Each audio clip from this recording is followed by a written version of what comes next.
It's all about prices paid by the government when it spends.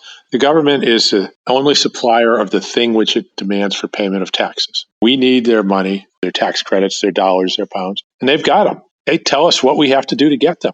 And if they say you have to work 5 hours to get one of these, it's worth 5 hours of our time. If they say you have to work 10 hours, it's 10 hours of your time. If they say you get 40,000 of them to serve in the Army, well, serving in the Army is worth 40,000. They're telling us. It's economics and microeconomics 101. It's monopoly. You learn it on your first day. It takes 15 minutes. And then you get into oligopoly, and then you get into more competitive markets. And that's where the more difficult analysis comes. Fortunately, the currency itself is the simplest case. It's a simple monopoly. I've been very interested in the Weimar, mainly because it's like the go-to, isn't it? You always get people, if the government spends money in the way that you're saying, you'll end up like Weimar, hyperinflation. So I thought what we really need to do is to have an MMT paper where we take on their citadel. In other words, we look for the main thing that people use against MMT, and we just basically take it apart.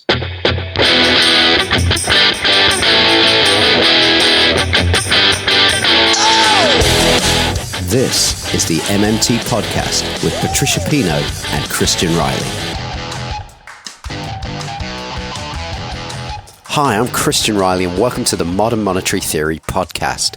You can find us on Twitter at MMT Podcast, and you can support the show by going to patreon.com/MMT Podcast. For as little as $1 a month, you can get early access to all our episodes and patron-only episodes. A big thank you to all our supporters so far.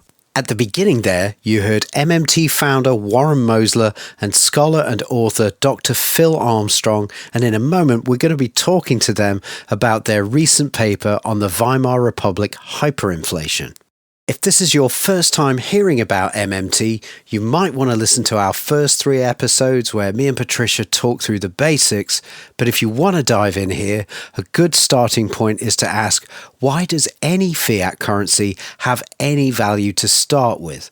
And a relatively uncontroversial answer to that question is that the government is the only issuer of the thing that it demands for payment of taxes. That thing is called the British pound here in the UK, but this generalises to most, if not all, governments that issue their own fiat currency. In modern money systems like these, the government imposes a tax in a token that it alone is allowed to create, which causes people to need to do things, sell their time or their labour or the things they make with that time and labour to get these tokens to pay the tax. And so a lot of the magic and the mystery surrounding modern money can be broken down by thinking of the currency as a tax credit. A £5 note, whatever it can buy in the private market, is a £5 tax credit, a promise to cancel out £5 worth of your tax obligation to the state, the entity that issued the liability, and then the credits needed to settle that liability in the first place. One implication that follows from this is that the currency issuer, the government, can't run out of its own money. And we've done many episodes on what that means for the politics of austerity, but this episode is designed to help you cope with that person who pops up from time to time to warn you that if the government understood it had an infinite capacity to spend, maybe to solve social problems or, God forbid, prevent human extinction, this will inevitably turn your nation into the Weimar Republic. Although it's tempting to respond to this by saying, why thank you, I was just about to take control of the government and start attempting to pay £1 trillion worth of gold, timber, coal and foreign currency to France and invite them to send an army over to occupy all of our factories, but your tweet has shown me the error of my ways. While it's valid to say that, for the legitimately curious, in this episode we're going to be talking about how the MMT theory of price level plays into this particular historical case. The MMT view is that modern money derives its value from what the issuer of currency says you have to do to earn it. So, as Warren explains in his MMT white paper, the price level is necessarily a function of prices paid by the government when it spends or collateral demanded when it lends. And so when the government pays more for the same thing today than it did yesterday, it's revising the value of its currency downward. If that sounds a bit complicated, don't worry, we're going to unpack this a little bit more with Warren and Phil in a moment. And in the show notes, I've linked to their paper and also to some of our other episodes and resources on this topic. And also I've linked to a list of mostly online events and courses where you can learn from leading MMT economists and maybe just as importantly, connect with people on a similar journey. And as ever, I've linked to where you can support this podcast financially via patreon.com/MMT podcast. Support starts at $1 a month, which is 72 British pence at the time of recording. And no matter what level of support you give, you get early access to all of our episodes and patron-only episodes where you can ask me and Patricia MMT questions. We are 100% listener supported. Your financial support really helps keep the show going and it keeps us going, and your support in other ways, whether it's by recommending us to other people or just by listening and spreading the word about this stuff, really helps too. So thanks as ever for the time you put into understanding MMT. This is part 1 of a 2-part conversation, and part 2 will be out next week. Let's dive in. Welcome one and all to the MMT podcast. I'm Christian Riley. And I'm Patricia Pino. And we are delighted to welcome back 2 regular guests, MMT founder Warren Mosler. How are you, Warren? Good afternoon. And MMT scholar, author and interviewer extraordinaire, Phil Armstrong. How are you, Phil? I'm all right, thanks, Christian. I've learned all I know about interviewing from you and Patricia, so I'd like to thank you for that. You do it very well. Thank you. We're going to be talking about your paper, which is called Weimar Republic Hyperinflation Through a Modern Monetary Theory Lens. But for starters, what was the motivation? Why did you guys write a paper on the Weimar Republic now, or 2020 as it was? I've been very interested in the Weimar, mainly because it's like the go-to, isn't it? You know, like when people start to talk about government spending money and the MMT model of, you know, the government spends first and taxes come later, you always get people, if the government spends money in the way that you're saying, you'll end up with like Weimar or Zimbabwe or hyperinflation. I think, was it Bill Mitchell that talked about the hyperinflation hyperventilators? So I thought what we really need to do is to have an MMT paper where we take on their citadel. In other words, we look for the main thing that people use against MMT and we just basically take it apart. So I wrote, as is my way, quite a long-winded paper about the Weimar hyperinflation through an MMT lens. And then I thought, well, it's okay, this paper, let's be honest, a bit long, not great. What I really need is a bit of the Mosler magic here, so, as you might imagine. So then I got in touch with Warren, and I said, like, Warren, would you be prepared to help me out? And he goes, yeah, Warren's a nice guy. I'm not just saying that because he's here, but he said he's prepared to help. And I said, well, it'd be really good if you would go more than help. But what about you co-author with me, Warren? So I sent Warren my big paper, and Warren got into it. You know, he was a bit reluctant. You know, he's a busy man. He's playing 4 hours of tennis. But you give Warren a challenge, you know, he's got to be in there. So I drew him in. It's my fault. He put a bit of Mosler magic on it, and he said to me, would you mind if I edit it? And I said, I'm not going to say no. So I said, yeah, you go through it. So if you imagine it, Warren took my basic material, went through it, added insights, really sharp MMT insights to it, kept quite a lot of the historical analysis, and then I went through at the end doing a little bit of tidying up. So basically it's me at the start, Warren gives the really sharp MMT insights, I tidied up a bit, and then it went to Gims. What I love the most about the paper is that it it reads very easily for having, such a clear explanation of what happened in Germany at the time. And even though you have some tables of data at the end, you don't really present any kind of really complex econometrics models or equations in there. Is that something that you feel it's kind of a surplus to requirements in most economic papers? Well, this is really, Warren and I, we're still young guys, but, we're not the youngest. And in a way, there's a guy called Dirk Entz. He's a young academic coming through with his team, and we're just passing the baton on to them. So what they're going to do is, Warren and I hope, is they're taking our paper. We've laid, in a way, that the seeds for that, and they're taking it on and adding these things. They're going to add a lot more mathematics to it, more data. And importantly, with Dirk being German, he can obviously look at the original papers. So in other words, Warren will probably add a bit to that. What we've really done there is we've said, right, here's the starting point. We think, we're not Weimar scholars, speaking for myself, and I think Warren will agree, we were not experts in Weimar history. I can't read German, despite the fact my wife's a German teacher, I must confess. So in a way, I think that's a fair point, but I think what the paper does, it whets the appetite, really, and it's for these scholars now to take it up. That's my view on that sort of idea. Phil sent me this, I'll call it Weimar information package. Is that a fair statement? I think it's more than fair, Warren. Okay.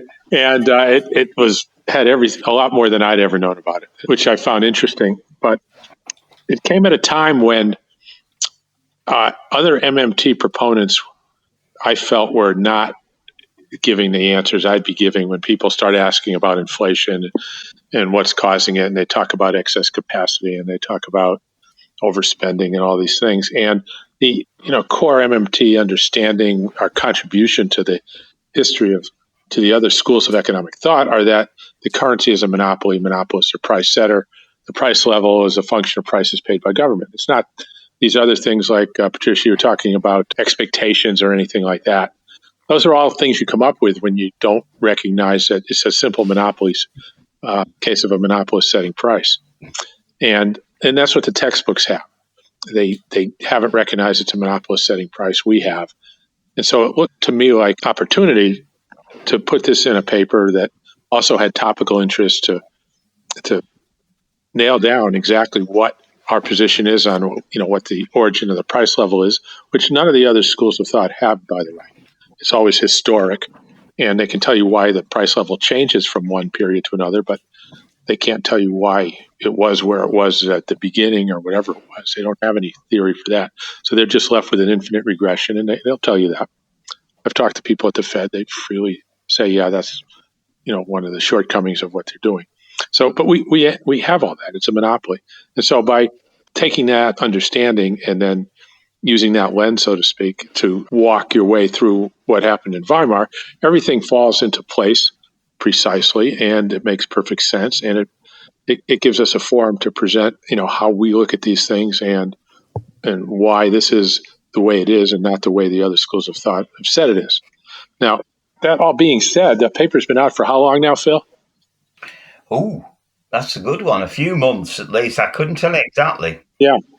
And, I've seen very few MMT proponents citing it or using it for an example of, the source of the price level or inflation. And I see them over and over again still speaking about it the way they were speaking about it before we read the paper. So in that sense, I'm sort of, it hasn't been a success, for the intended purpose, at least not up until now. Would you say that's a fair statement, Phil? I hope when we write our book chapter, Warren, we have a book, Warren and I are involved in a book project. We hope that'll have a bit more impact, but more about that later. But yeah, I'd hoped it would have more impact on the MMT community than perhaps it has. Yeah, look, Phil, you've been interviewing some of them afterwards, and It's like it never happened. They're still with their old ways. Well, as you know, Warren, it's very hard to move people from their position. My expectations, perhaps, of its impact were probably lower than yours anyway. But from my experience, I would agree with what you said. Yeah. I believe we interviewed a while back, I think it was before this paper was issued, Sam Levey on the very things that this paper kind of highlights, which is the government as the price setter and how government, purchasing of things in the economy is what ultimately drives all the market prices.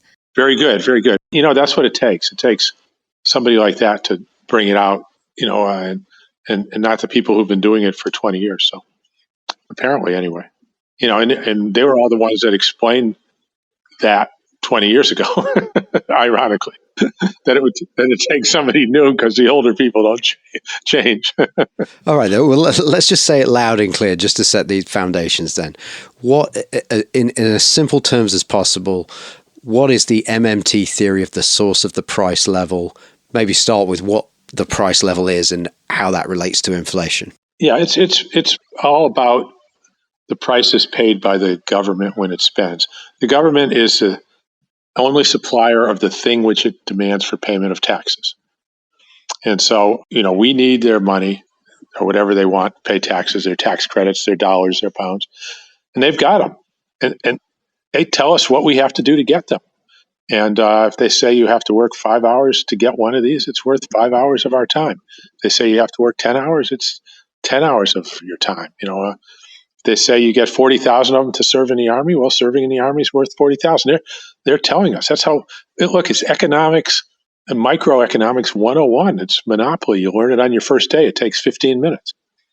It's the easiest part of economics is how pricing works when there's no competition. When there's no competition, you have that. That's the easiest one to understand, and then you get into oligopoly, and then you get into competitive markets, more competitive markets, and that's where the more difficult analysis comes. Fortunately, the currency itself is the simplest case. It's a simple monopoly. The government has what we need, or else there's severe penalties, and they tell us what we have to do to get it. And so I don't know. It's a fairly simple point. Okay, so that's the source of the price level. Now, how does that relate to inflation? Well, inflation is the change in the price level. And so if the price level won't change unless the government changes the prices it pays. Otherwise, look, if the government said, U.S. government spent $5 trillion last year, let's say, on goods and services, which it didn't do transfer payments, but let's say it was goods and services. And it said, look, we're not going to spend a penny more this year than we spent last year. And then let's say all prices went up by $1, by something. Okay, well, government spending goes to zero. Now the economy's got $4 trillion of tax liabilities and no way to pay it because the government's not spending anything because it's constrained its spending by the prices it's willing to pay. So then the whole thing deflates back. Now, I set up 3 currencies at universities, or worked with the universities to do this, to make it obvious to everybody who studies this. The University of Missouri, Kansas City, the Buckaroo, the Denison Dollar, and the Franklin Franc at Franklin University in Lugano. And it's very simple. The students, they wanted their students to do public community service.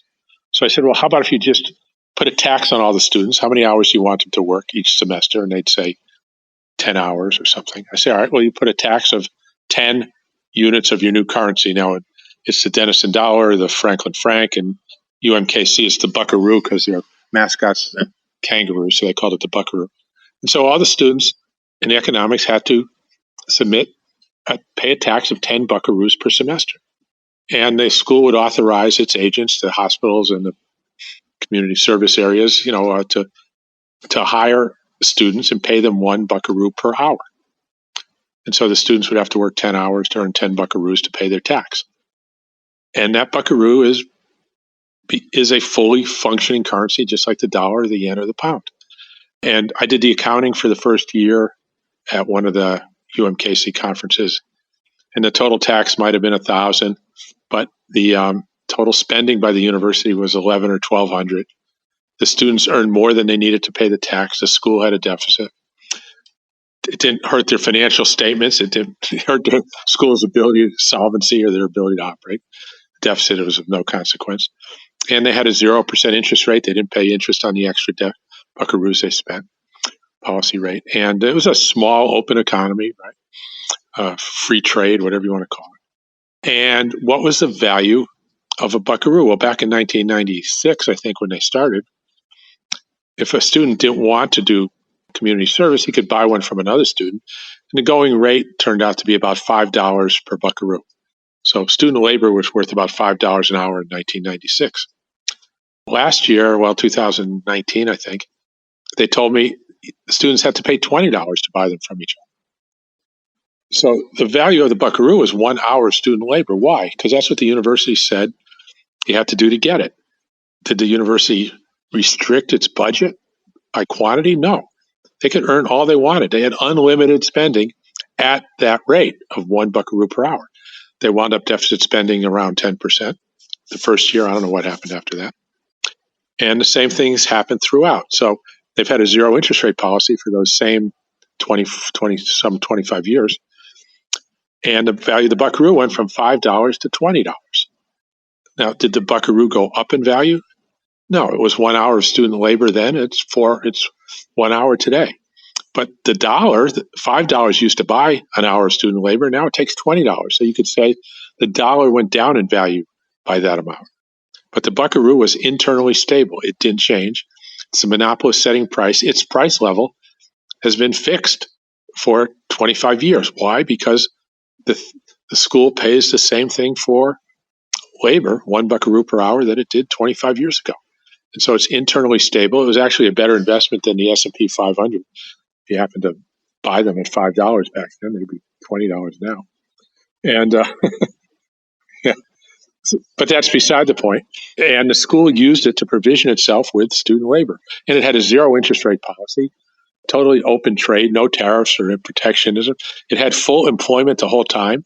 Anybody who wanted a job could get one. There was no such thing as unemployment. There were jobs. It was a full job guarantee, you might call it, which I use that's why I say the job guarantee is the base case for analysis.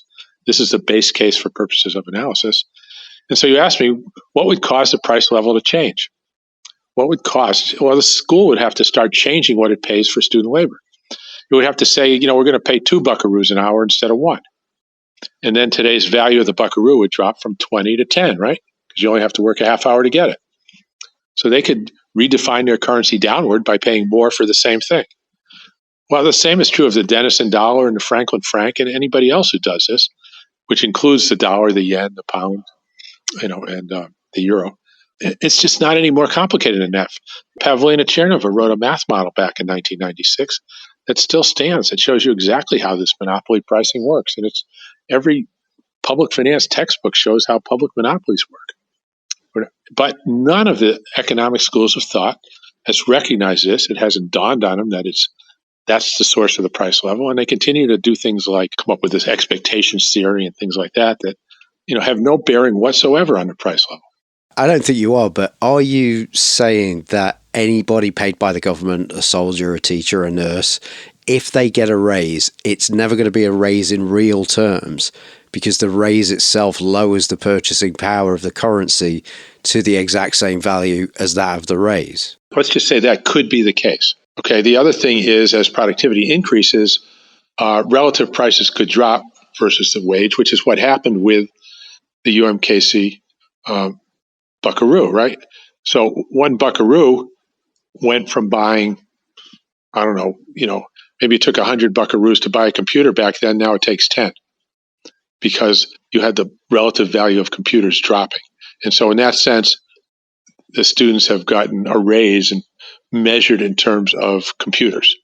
Okay, measured in terms of the general price level, I'm not sure how student labor prices, the 5 to 20 keeps up with, how that fits in relative value with other prices. Student labor may be relatively more expensive now than it was then. I don't know. But assuming it's the same as if labor was totally fungible, then it would stay the same. And yes, if that's where the currency is being priced at the margin, by increasing that, you're just defining your currency downward and you're not changing the real incomes. In this case of the UMKC Buckaroo, paying more is not increasing the real exchange rate value. It's not, for other goods and services. It's giving a raise isn't helping anybody in general. It just turns into a situation of a change in the price level. Now, inflation is a continuous change in the price level. What we show in the Weimar paper is that it's a continuous change, but it consists of a series of one-time changes, which are the increases in prices being paid by the government.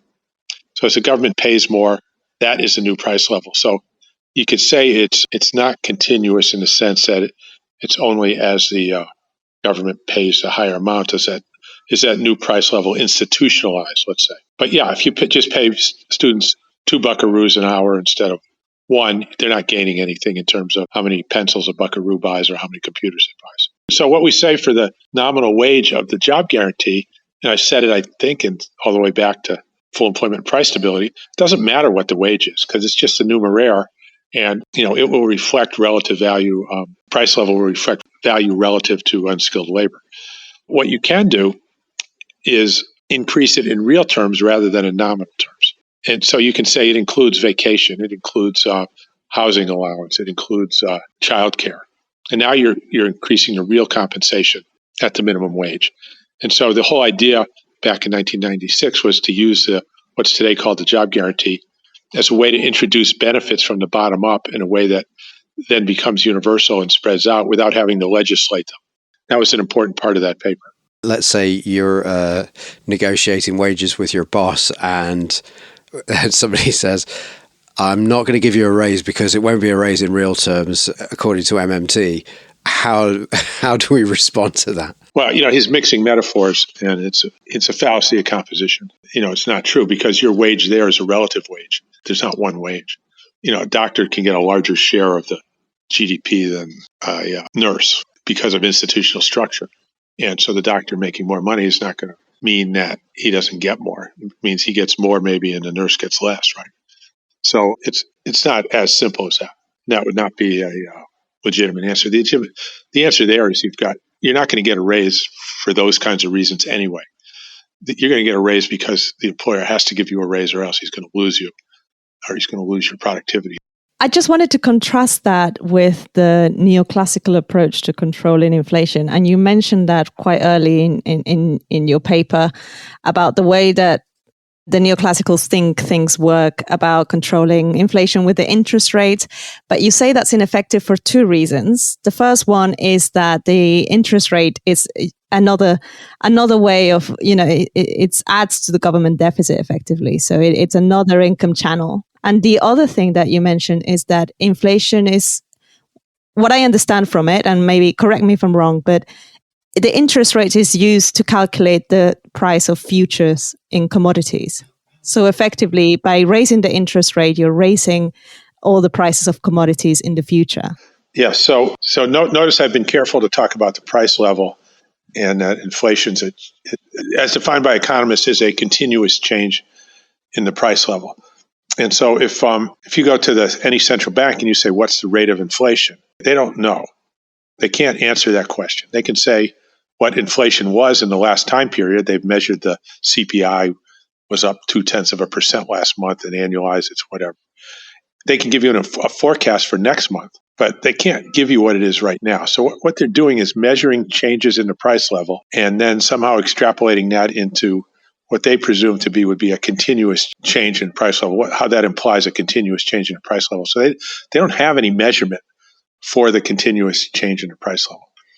And so then what is that thing?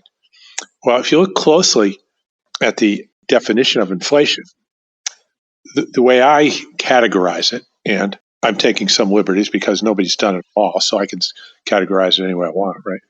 But for consistency and to promote an understanding, I've categorized it as the continuous change in the price level faced by people right now, okay, when they go to buy things for delivery today, tomorrow, the next day, or out into the future. What kind of a continuous change in prices are they looking at? What is the term structure of that price level? And if that term structure of the price level is increasing at 3% a year continuously, I say that fits the academic definition of inflation. Now, if you look up inflation in a textbook, an academic textbook, it probably won't use that definition. It's a continuous increase in the price level, but they can't tell you what that is or means. What is a continuous increase in the price level? Is something happening over time?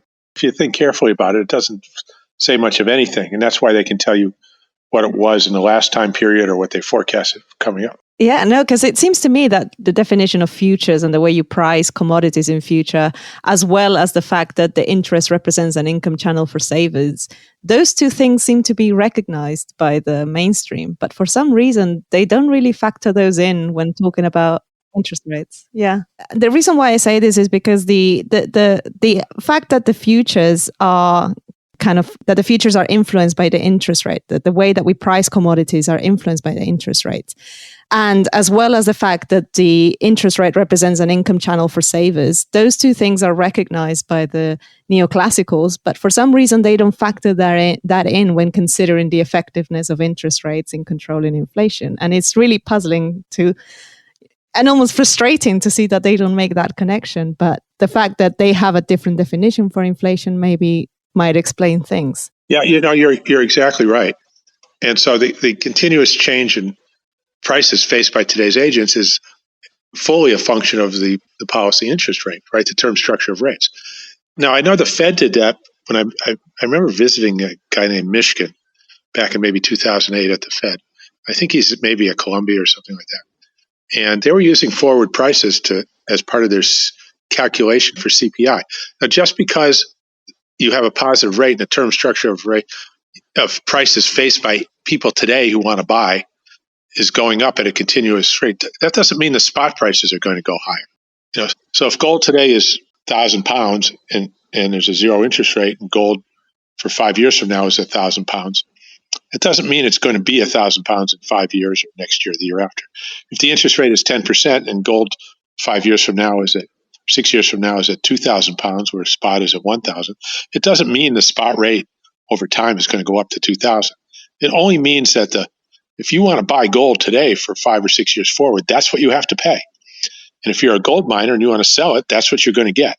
So those are real prices faced by the real economy in real time for forward delivery. And so that is a continuous increase in prices faced by today's agents trying to do business. And so the central bank is directly creating that term structure of prices as it changes rates. Now, the irony is they never even discuss that in their minutes or their meetings or anything else. So if they're going to raise rates by 1%, they're raising the term structure of prices faced by everybody in the economy by 1% a year continuously. They don't discuss how that might affect the economy or might not affect the economy. They've totally left it out. So the one thing that is happening for sure when they raise rates, which is the term structure of prices, is about the only thing they leave out of their discussion. They discuss everything else that might happen, except for the one thing that, 'cause they don't really know their influences on other things. We raise rates, what happens to our measurement of inflation or to commodities, or, they have all kinds of charts and correlations. They don't actually know. But they do know for a fact what happens to term structure of prices. And that does hit the economy, between the eyes, so to speak, immediately. And they don't even discuss it. It hasn't dawned on them that has any bearing on the economy that they're influencing. Phil, do you have anything to add? A few beats ago, Warren said if you opened up a mainstream textbook, you'd probably get a different definition of inflation. And, having been an economics teacher, I just wondered if you kind of knew off the top of your head what that definition would be that they were working with. Well, I mean, when I taught A-level, it was always a sustained increase in the average level of prices. But as Warren said, there's no clear answers to what sustained is.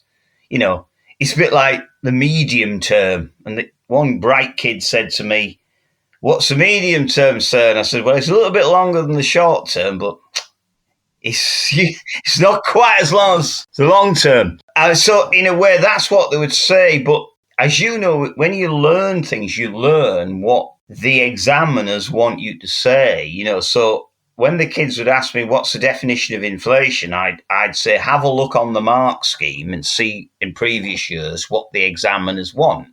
Because in a way, teaching A-level, it's the only thing that matters in a way is the grade, So, whereas Warren, obviously not being burdened with having to teach A level, he can kind of tell the truth. And in a way, I'm going to, Warren, there's Mosler's law, as you know, which is there's no recession too deep that an increase in net government spending can't deal with it. Yeah, it's a financial crisis, not necessarily a recession, right? Yeah. Warren's very specific with his words, so it's almost like Mosler Law 2. When the Fed sit down, they discuss everything that might affect the inflation apart from the one thing that does. One thing that I think is quite interesting is that if you think about one of the normal inverted commas, normal way MMTs talk about inflation, as you know all too well, one of the things that the many MMTs say that inflation is caused by excess spending, net government spending, or can be caused by excess government spending at full employment, which, as you say, isn't wrong, but it's not kind of right. So how would you rationalize that with what you say, which is, I agree with both. It's that link, and you answer this question for me, which is, obviously the price level being paid by the government generates that increase in inflation. How would you rationalize those two strands, if you like, of MMT? Because I think from Christian and Patricia's point of view, speaking for them, I'm sure they'll get lots of questions from the MMT podcasters. How do those two things fit together? So if you want to use the word excess spending, that presumes there's something's going on in excess and causing some problem. If you want to assume the problem is prices going up, then you would say if the government's paying higher prices for the same thing, that's the evidence of the excess spending that's causing, the price level to change. Because it's the spending at incrementally higher prices that is the redefinition of the currency downward. $10 buys 1 hour of labor. Well, now $20 buys an hour of labor. Now $25 buys an hour of labor. Every time the government does that, that's the evidence that, the government has redefined the price level downward. So if you say it in that way, it's not the quantity of the spending. It's the fact that the spending is occurring at higher prices that's changing the price level. The quantity is not per se is not any consequence. Yeah, I mean, I absolutely agree with that, Warren. And the point I would make is, to me, when you told me that, Warren, that's where I think a lot of the MMTs, not wrong, they just don't take the extra Warren step, if I might. You know what I mean? Yeah, I call it a lost. It's a teaching moment lost. Yeah. Go that little step further. Yeah. You're one step from the top of the stairs, and you're not onto the landing. And the other problem is, people will say, "Well, that's just Keynes," and they're right. Our contribution is that we're looking at a monopolist. The price level is a function of prices paid. Keynes didn't have that. Yeah. And so as we apply that to an understanding of how the system works, it's not just Keynesianism, with a new name or anything else, or where governments can't run out of money. That's not it at all. It's qualitatively different in, very meaningful ways. And, along with, with other parts of it that are qualitatively different. Have you heard my proposal for the stock markets? Please. Yeah, go ahead. I want to hear this. Hopefully it's the elegant solution. Now, I've talked to several equity analysts, and they can't find anything wrong with it. They do feel it works. But the problem in the stock market is you get volatility that is destabilizing to the economy. And it's not based on anything that would change valuation. It's not like a company had good earnings or better prospects or worse prospects. You just kind of get pure volatility based on technicals. Lots of buyers come in. There's not enough stock. We just had a big short squeeze, right? And this stuff's highly destabilizing for financial markets, the real economy, and for just, social equity. So very simply, a couple of rules that the authorities put in place. Number one, all new issues come at $10 a share. There's just one price. They're not going to come at all different prices. And if a company wants to raise more money, it just offers more shares. And so the new issue comes at $10 a share for however many shares, is the total offering. Okay, after that, the company is required to sell unlimited numbers of shares at $20 if anybody wants to buy them at that price. And so the most that stock can go is from 10 to 20, at which point the company would be offering unlimited amounts of shares at 20. And so the price isn't going to go any higher. It could go back down if prospects turn south, but it's not going to go any higher. All right. And that eliminates the volatility that's been, I think, the lion's share of the volatility that's been causing the problems associated with stock market volatility. As usual, I'm going to have to let that one percolate. So it's only two things. The price is 10, and it can go to 11 or 12 in the normal way. But once it gets to 20, the company is always offering unlimited shares at 20. So if it gets to 20 and people still want to buy it, suddenly more and more shares are being sold, but the price isn't going up. And so people are earning a larger share of the company's, or they're buying a share of the company's earnings at $20, but the price isn't going up. So if they buy twice as many shares, now the earnings per share go down, right? Because there are twice as many shares, the company has the same earnings, you're only getting half. So the price discovery comes by the quantity of shares that people are buying, not by the price of the stock. And the number of shares sold will get to a point where people are happy with the return. If they buy more shares, the return's lower, they won't do it. And the prospect. So the whole analysis comes down to how much money can this company earn? What are the earnings worth, future dividends? It's the present value of future cash flows. Everything they teach you about in school that you're supposed to be using to value companies that doesn't work particularly well in the short term or the medium term, quote, paraphrase Phil here, will now apply continuously. And so it improves the investment aspect of the stock market and removes the casino aspect. One thing that's quite interesting, I'll chuck something in the pot, is that when I used to go to Leeds Uni, and I was in the old seminars with the tutors and the lecturers, which is how I kind of ended up doing the PhD by a roundabout route. And I knew Warren at the time, and I was talking to the people about getting him in as a visiting speaker pre-COVID, and they all looked frightened of Warren. You know what I mean? They looked a bit nervous. Now, you know what I mean? Like, not to be rude, yeah. Warren will remember when he said, "Oh, well, mention me. I'll do a talk. I might come over." And they all kind of looked nervous. They looked a bit. And I'm just mentioning Christian and Patricia. You can see why, can't you? When he's just reorganised the stock market, just as an out, just like a throw-in in the middle of the interview, and they're all nervous because, I know it sounds funny, but when you go to these meetings, some guy will come behind a little plinth or something, put a load of fiddly squiggles on the screen, and he'll go through something, and then some guy at the back who'll be probably behind a laptop will look over the top of his glasses and go, "Oh, thanks very much, Professor Jones. I don't know if you read the seminal paper by Professor Smith in 1992, but it's worth looking at his little analysis. It might add something to your paper." So then the guy at the front pretends he's going to, and he makes a note. "Oh, thanks for that." He makes a note. And it carries on very politely like that. And that's what they do. Now, imagine you had Warren, he would just sit at the back and laugh and go, "You're wrong. I used to own a bank." They don't do that. Imagine you had a load of guys who were kind of, read a lot of textbooks about what it's like to be in space, and they had a seminar and lots of guys are all experts, they're all sitting around a table with a book. And then suddenly Buzz Aldrin walks in and sits down. And they're all looking at him and go, "Ooh, we could be in trouble." Yeah, that stuff happens like all the time. Jan Kregel he had me, Jan? I haven't met him, but I know him by reputation. I haven't met him yet. So he invited me to a conference in Budapest. It was a trade conference. And you had all these people, like Bill White was there. They were from the Bank of International Settlements, and they had all these trade ministers and central bankers. The head of the Bank of, where is Budapest, Hungary? He was there. And he was an older guy, like 60. I'm 70 now, but at the time he was an older guy.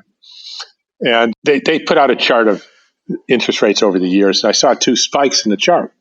So I just asked him, do you have a floating exchange rate? You said you have a floating exchange rate policy, but I see these rate spikes. Was it fixed at some point in time? He says, no, it was floating the whole time. So sitting next to him, there's this like 25-year-old kid in a suit, and he taps him on the shoulder and whispers in his ear. He comes back and he says, "Oh, excuse me, yes, we did fix the exchange rate on a couple of different occasions." So then they started talking about trade, because it was a trade conference. And I said, and they were talking about, I said, well, look, with comparative advantage, the assumption behind comparative advantage is it's a neoclassical assumption that markets clear and you always have full employment. If you don't have full employment, then you get a race to the bottom of real wages until you do have full employment. I said, which is exactly what we've been seeing in the world. They look at me and they say, well, are you against trade? I said, no. I'm in favor of trade. I'm just telling you your own theory and what to expect and why these numbers you just passed around look the way they look.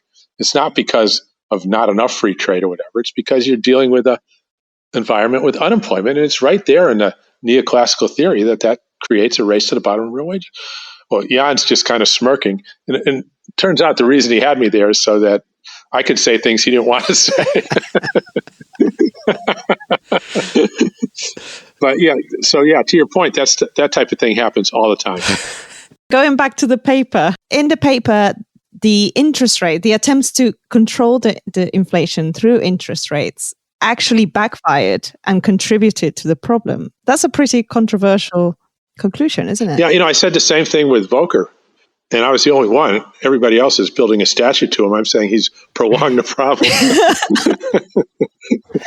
And that's why inflation didn't come down. It took 10 years to go from like 14 or 15% down to 3% because the high rates were prolonging it. We had oil drop from 40 to 10 or something like that, 35 to 10. And you know what happens today if oil drops precipitously. You immediately get negative CPI and inflation drops and everything else.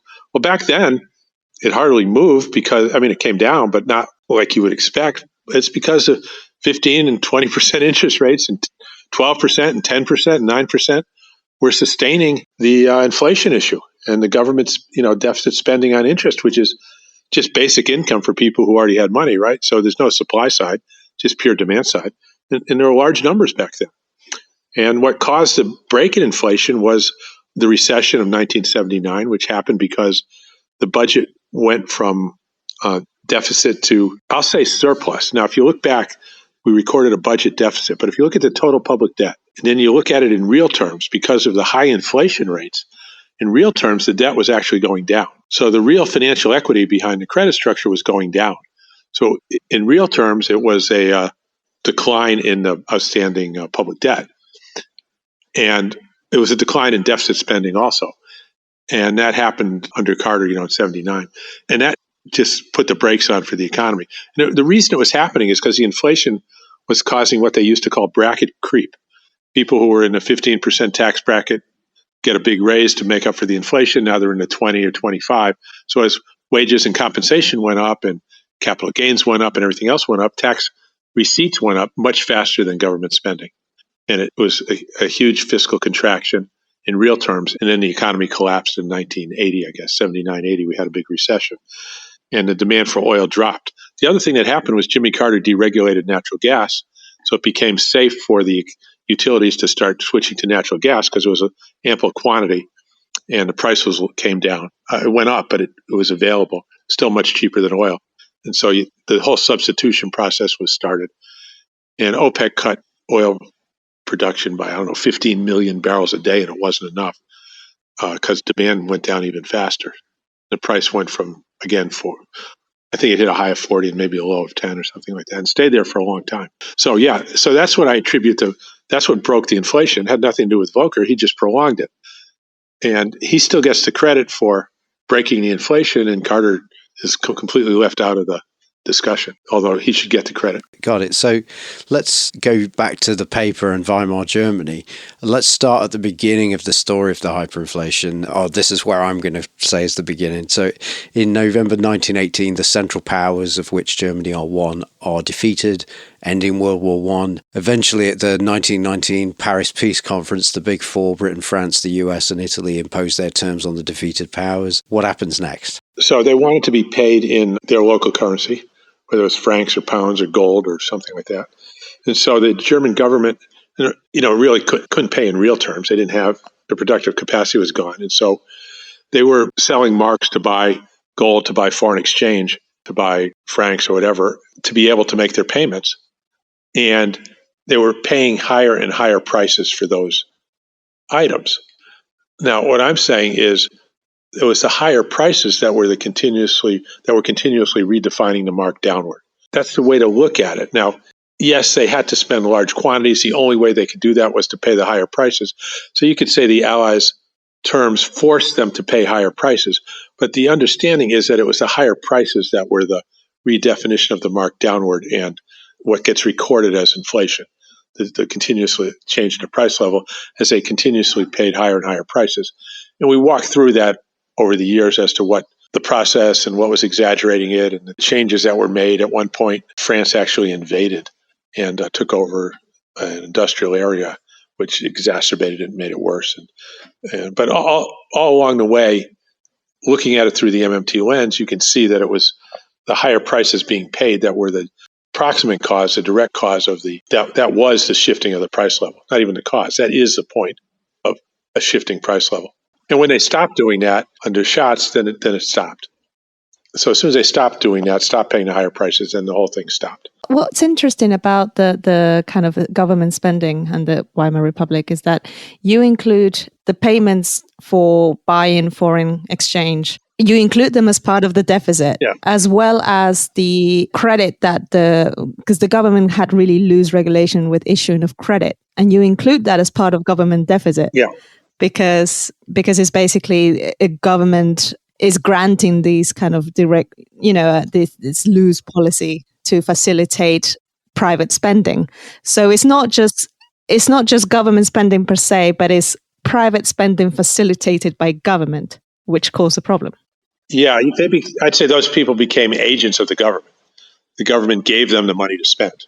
What confuses me is that at this point, Germany had two currencies. Am I correct? Well, the mark was a currency and it was a floating rate. They had something they called a gold mark, and it wasn't the currency they were spending. I think it was more of a reference. Yeah, the gold mark is like what debt was denominated in, and then they used the paper mark as what people use. So obviously, as the value of the paper mark fell, as Warren said, as these paper marks are either traded directly to buy the foreign currency to pay the reparations, or they were given to this agent general, and they, as an intermediary, were doing it. Either way, as Warren's saying, it was driving down the value of the paper mark against the gold mark. And the gold mark, as Warren says, some sort of reference point, like the pre-war gold standard mark.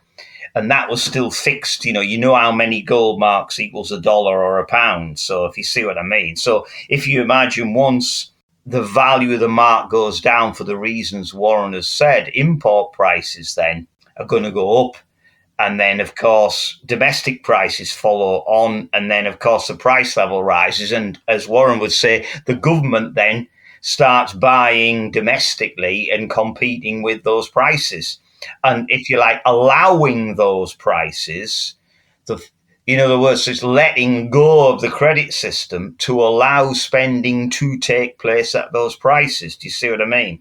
And there was a guy called Helfferich, forgive me any German speakers. I think Warren and I both agree that he pretty much got it right. I mean, he looked at the line of causality and he was saying, it only makes sense if the decline in the mark is the beginning of the chain. The rise in the money supply is the effect.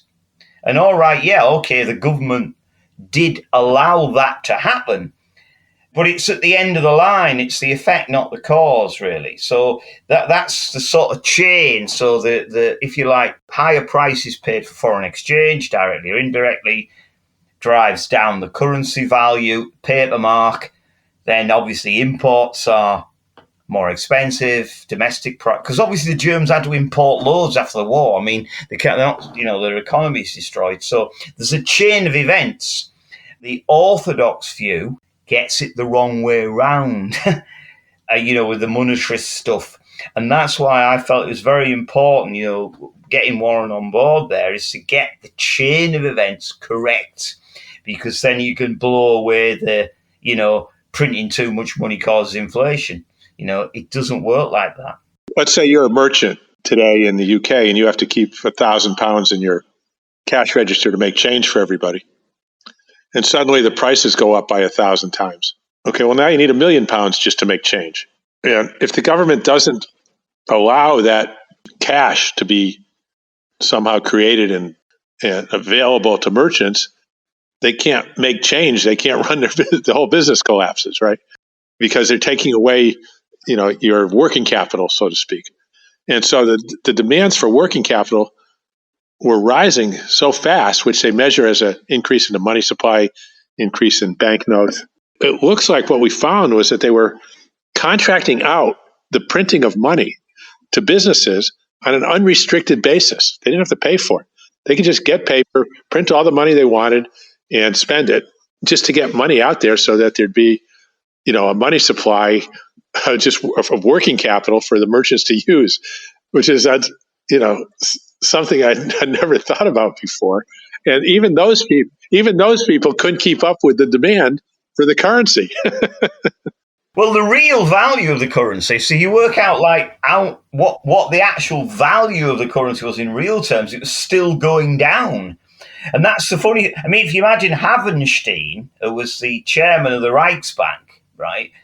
If, this narrative is true, you got these crazy German guys just printing money and causing inflation. Well, Havenstein's the other way around. He was constantly apologizing to businesses that he couldn't produce enough paper money quick enough for them to, as you say, so they can pay their workers at the going price level. So much he had to keep, as you say, contracting out business. So it's not, and so you imagine he said, sorry lads, I can't get the money out fast enough. I'm doing my best.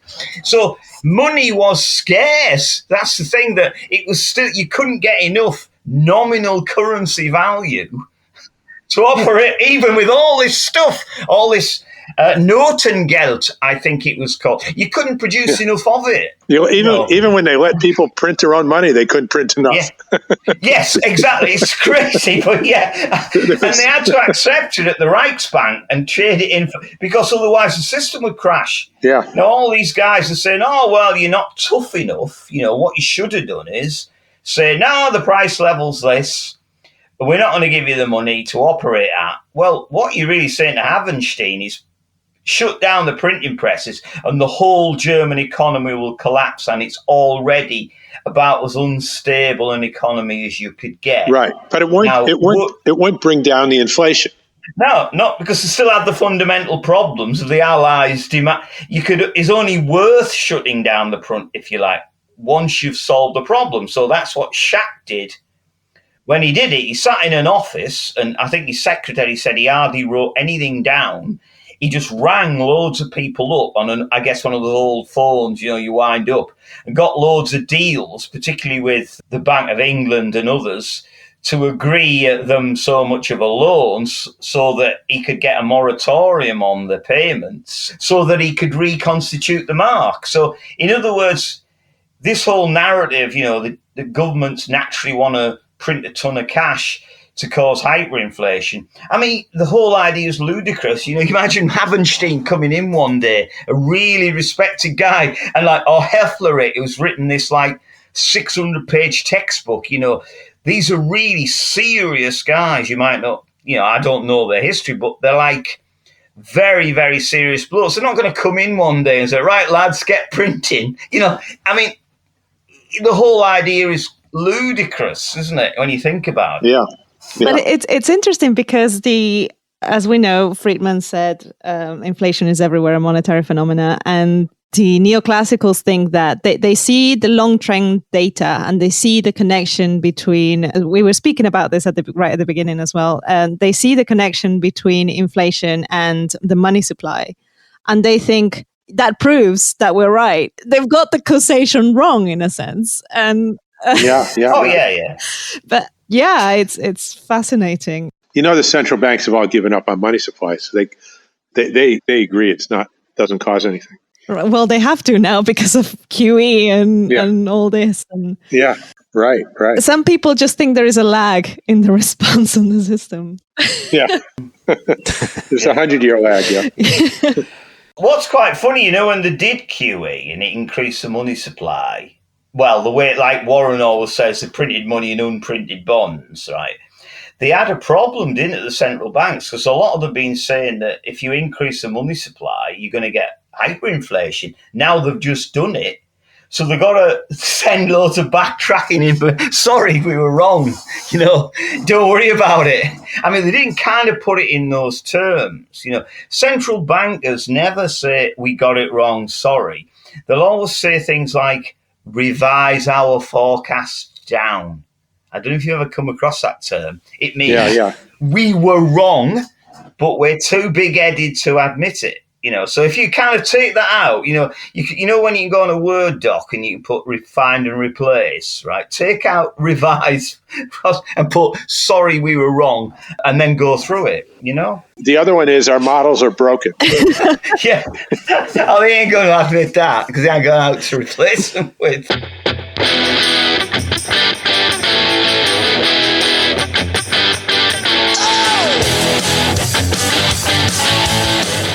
That was the MMT podcast with Patricia Pino and Christian Riley.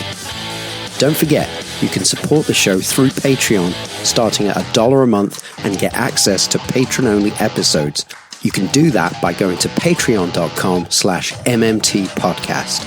You can also find me on Twitter at MMT podcast, and you can find Patricia on Twitter at Patricia N. Pino. And you can email us at mmtpodcast@outlook.com. Thanks for listening, and we hope to hear from you.